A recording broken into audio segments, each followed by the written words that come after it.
Okay, so what if one of the most fundamental numbers in all of science, the age of the universe, isn't a discovery at all, but a philosophical choice?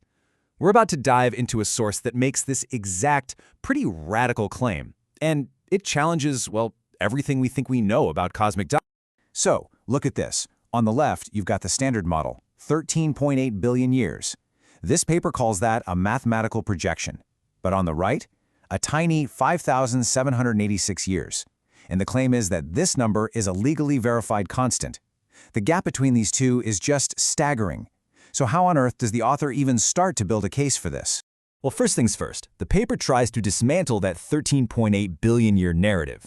And interestingly, the argument doesn't start with new data. It starts with the philosophical assumptions that the entire model is built on. And here's the central claim, right out of the gate. The author argues that the universe's age is based on a philosophical assumption, not some direct observation. It's framed as a worldview choice that actually comes before the science, a theological coup, as they put it, in favor of a purely material origin story.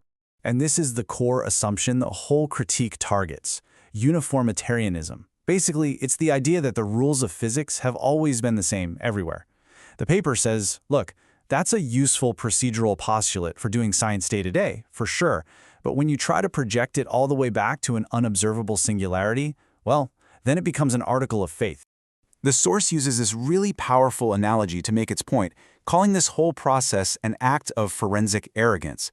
It's like walking into a mansion, finding a pot of boiling water on the stove, and trying to calculate the age of the house just by measuring how fast the water is cooling. I mean, your calculations about the water might be perfect, but they tell you absolutely nothing about the architect who built the mansion or the cook who just lit the fire. And according to this framework, to make the math work, science has had to invent what the author calls secular miracles. These are things like the inflaton field, dark matter, dark energy, all these auxiliary hypotheses that are needed to bridge the causal gaps. They're essential for the materialist worldview, but they remain completely unobserved. And here's where the language gets really provocative. The source claims the standard model lacks falsifiability. The argument is, if your model needs to invent unobserved entities that make up 95% of all reality just to save the phenomena, is it still a scientific theory? Or has it become a protected belief system? So, okay, after tearing down the standard model, the paper has to offer something else, right? And it does. It proposes a radically different solution. It's not about a better way to measure a long process, it's about completely reframing the origin event itself. At the heart of this alternative is what's called mature initialization, a top-down creation. So instead of complexity slowly emerging from simplicity over billions of years, this framework says that maximal complexity was the starting condition. Think of it this way. The universe didn't grow up. It was born an adult.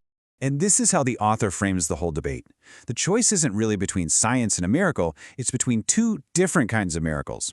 You can either accept a stochastic miracle, that's a random, unguided leap from nothing to a perfectly fine-tuned cosmos, or you can accept an architectural miracle, a directed, intentional act of creation. And this leads to that classic analogy you've probably heard before, used here to frame just how improbable a self-creating universe is. The paper goes so far as to call this idea a logical obscenity, arguing that faith in unguided chance actually requires a much greater leap of faith than belief in a designer. All right, so all of this brings us to the narrative climax of the whole argument, a specific, witnessed event in history that the source claims is the anchor for its entire timeline.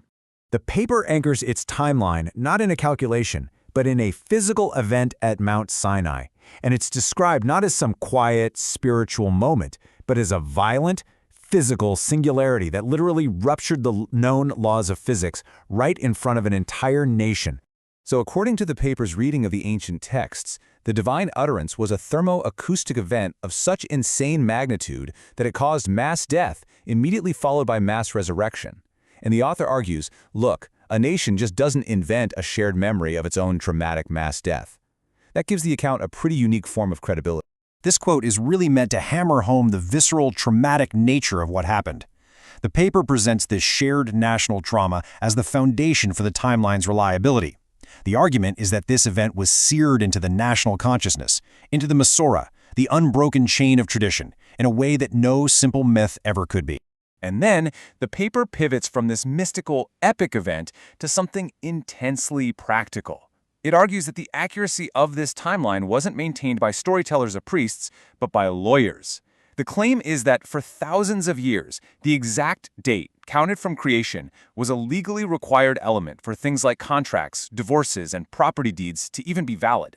This created an unbroken, high-stakes chain of custody for the year count. So this leads to the paper's ultimate contrast. You've got this 5786-year record presented as a stable, high-precision signal versus the standard model, which the source claims is actually facing a major crisis right now. It points specifically to the Hubble Tension, this huge problem in cosmology where our best methods for measuring the universe's expansion are giving conflicting results, and therefore conflicting ages. And ultimately, the source concludes by framing the entire debate not as a conflict of data, but as a choice between these two fundamental worldviews. Is the universe a machine that just happened to build itself, or is it a message that was deliberately spoken? The paper argues that the answer you choose, well, that determines the timeline you're going to accept.